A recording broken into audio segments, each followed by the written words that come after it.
Assalamualaikum warahmatullahi wabarakatuh. Selamat datang di channel YouTube Boring Vlog.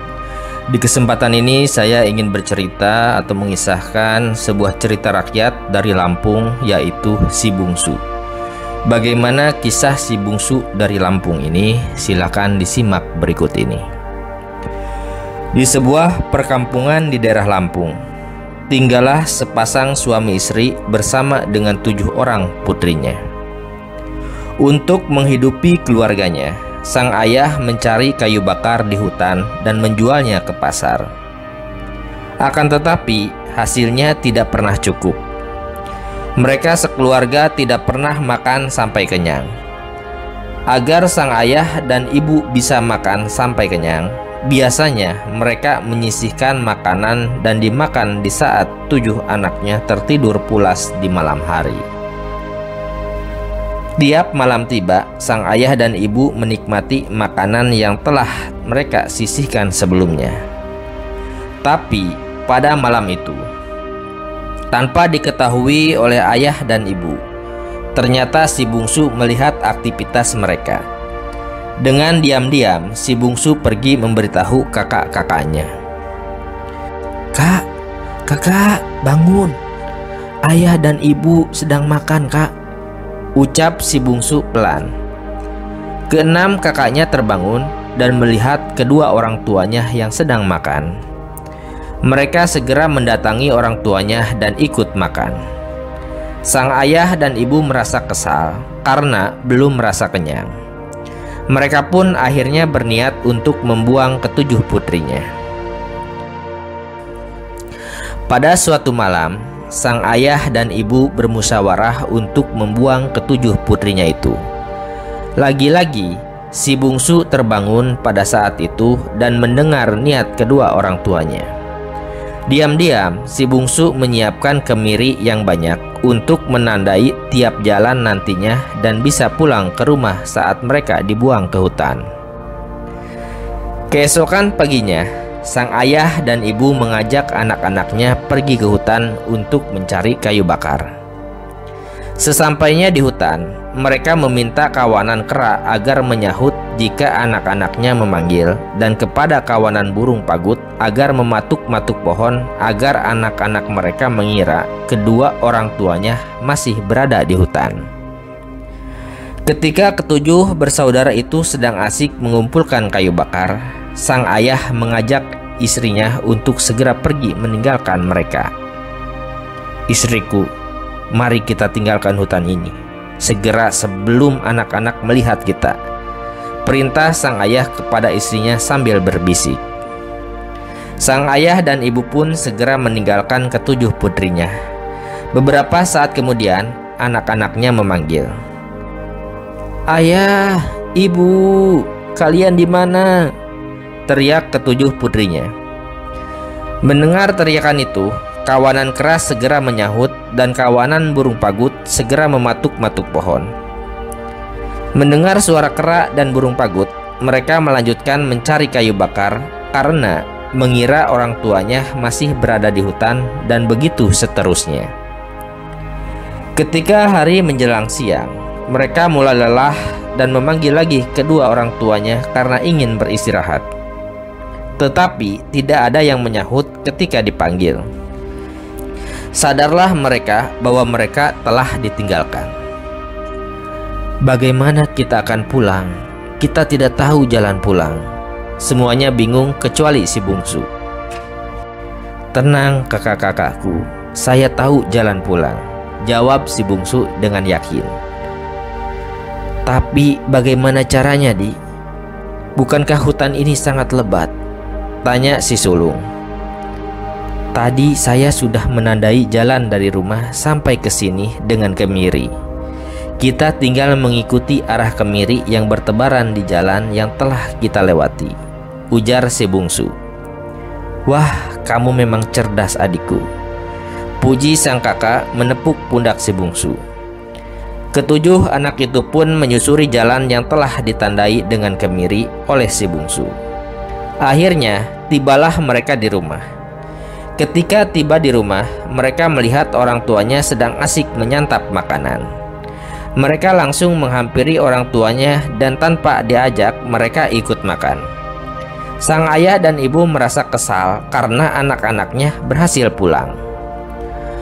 Beberapa hari kemudian, sang ayah dan ibu pun kembali menyusun rencana untuk membuang mereka ke tengah hutan. Lagi dan lagi, si bungsu mendengar rencana kedua orang tuanya.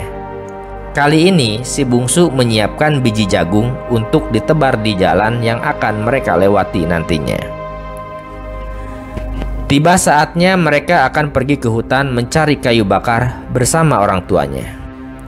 Orang tuanya pun meninggalkan mereka di hutan tanpa diketahui oleh anak-anaknya. Setiap anak-anak memanggil orang tuanya, kera dan burung pagut pun melakukan tugasnya hingga hewan-hewan terdiam.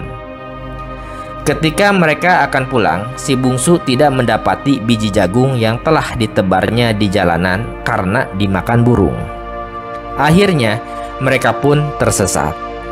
Tetapi mereka terus melangkah dan mereka menemukan sebuah gubuk yang dihuni oleh sepasang raksasa. Sepasang raksasa itu sedang mandi di tepi sungai. Karena mereka takut akan dijadikan santapan oleh raksasa-raksasa itu, akhirnya si bungsu memiliki rencana. Begini, saya akan membuat air sungai itu menjadi gatal dengan kolang-kaling. Mereka pasti akan lari ke gubuknya. Tapi sebelumnya kalian harus membuka tali yang mengikat gubuk itu dan membuat perapian di bawahnya. Mereka berdua pasti berlari menaiki gubuknya, dan saat itu mereka pasti jatuh ke dalam perapian itu.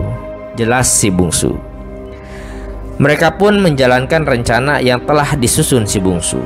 Tak ayal lagi, mereka berhasil dengan rencana si bungsu. Kedua raksasa itu masuk ke dalam perapian dan tewas.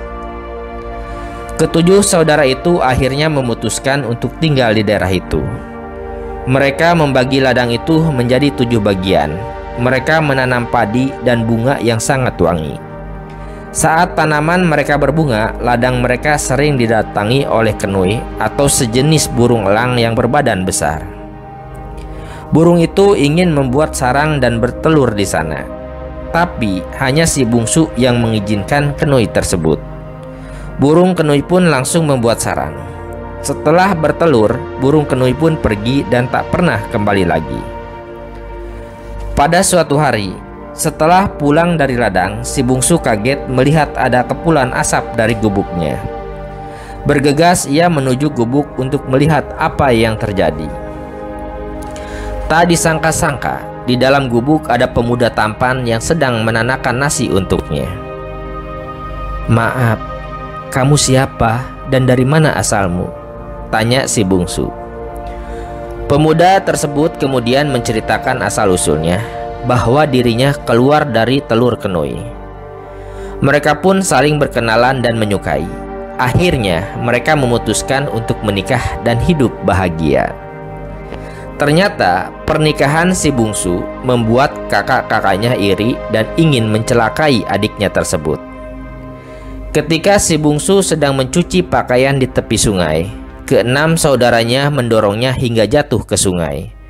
Si bungsu pun hanyut terbawa arus dan kemudian ditelan oleh ikan besar. Ikan besar itu kekenyangan dan akhirnya pergi beristirahat di tepi sungai. Pada saat itu, ada seorang nenek-nenek yang melintas melewati ikan besar itu. Tanpa berpikir panjang, sang nenek pun mengambil golok dan menghujamkan ke tubuh ikan tersebut. Tapi ternyata golok itu tidak mampu melukai sang ikan. Karena kesal, sang nenek pun beristirahat di bawah pohon. Pohon di tempat ia bersandar ada seekor burung yang sedang bernyanyi.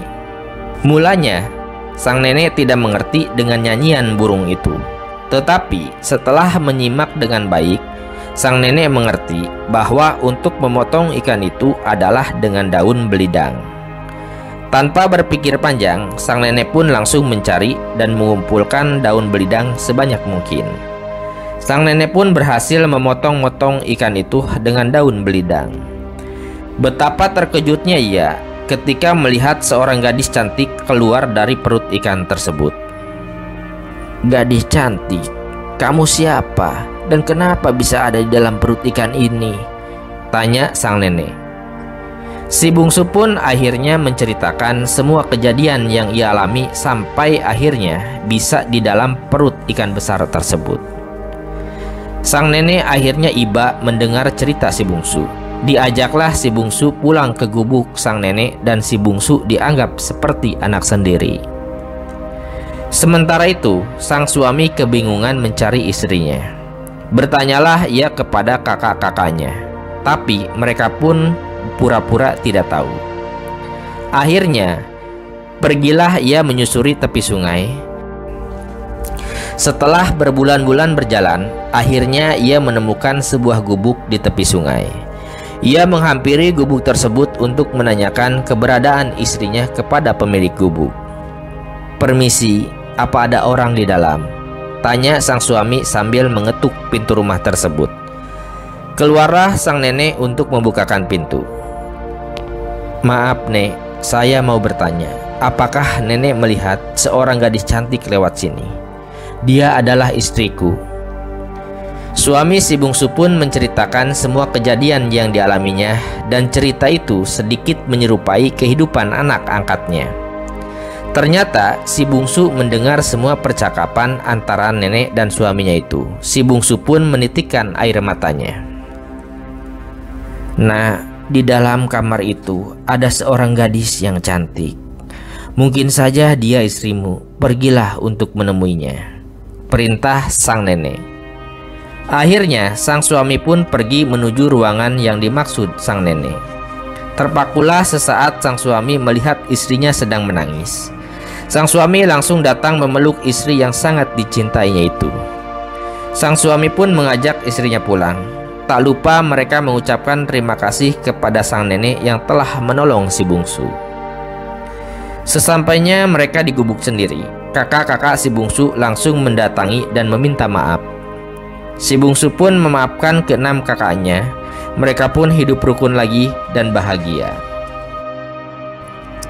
Nah, seperti itu kisah si bungsu, sebuah cerita rakyat dari Lampung. Semoga kita bisa mengambil pelajaran dari kisah tersebut. Terima kasih sudah menyimak di channel YouTube Boring Vlog. Silahkan simak cerita rakyat, legenda, dongeng, ataupun sejarah yang ada di channel ini. Terima kasih. Assalamualaikum warahmatullahi wabarakatuh.